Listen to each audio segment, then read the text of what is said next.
ప్రభుత్వం భారత్ రైస్ ను మార్కెట్లోకి విడుదల చేసింది. గతేడాది కాలంలో బియ్యం ధరలు 15% పెరిగిన నేపథ్యంలో కిలో 29 రూపాయలకు భారత్ బ్రాండ్ బియ్యాన్ని అందుబాటులోకి తెస్తామని కేంద్రం ప్రకటించిన సంగతి తెలిసిందే. ఇవి 5 కిలోలు 10 కిలోల ప్యాకెట్లలో లభిస్తాయి. కేంద్ర ఆహార వినియోగదారుల వ్యవహారాల శాఖ మంత్రి పీయూష్ గోయల్ ఢిల్లీలోని కర్తవ్య పథ్లో భారత్ రైస్ ను ప్రారంభించారు.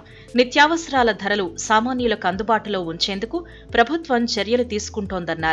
ఇందులో భాగంగా ప్రారంభించిన కిలో 29 రూపాయలకే భారత్ రైస్ తో పేద మధ్యతరగతి ప్రజలకు ఉపశమనం లభిస్తుందన్నారు.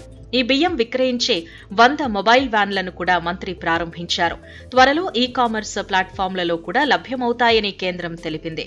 భారత్ రైస్ బ్రాండ్ బియ్యం కిలో 29 రూపాయల చొప్పున 5-10 కిలోల సంచుల్లో అందుబాటులోకి వచ్చాయి. మొదటి ఫేజ్లో భారత జాతీయ వ్యవసాయ సహకార మార్కెటింగ్ సమాఖ్య, భారత జాతీయ సహకార వినియోగదారుల సమాఖ్య, కేంద్రీయ భండార్ విక్రయ కేంద్రాల్లో భారత్ రైస్ ను విక్రయిస్తారు. ఇందుకోసం సుమారు 5 లక్షల టన్నుల బియ్యాన్ని ఎఫ్సీఐ సరఫరా చేయనుంది. భారత్ రైస్ అమెజాన్, ఫ్లిప్కార్ట్ లాంటి ఈ-కామర్స్ వెబ్సైట్లలోనూ అందుబాటులో ఉంటుందని తెలుస్తోంది.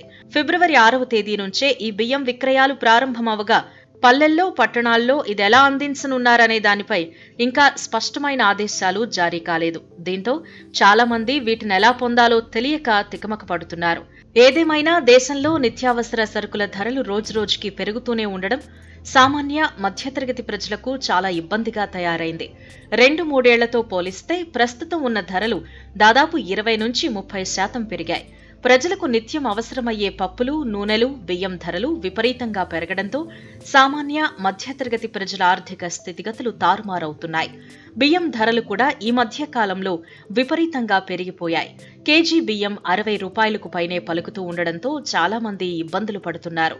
ఈ నేపథ్యంలో కేంద్రం 29 రూపాయలకు అందించనుండడంతో చాలా మంది ఆనందం వ్యక్తం చేస్తున్నారు.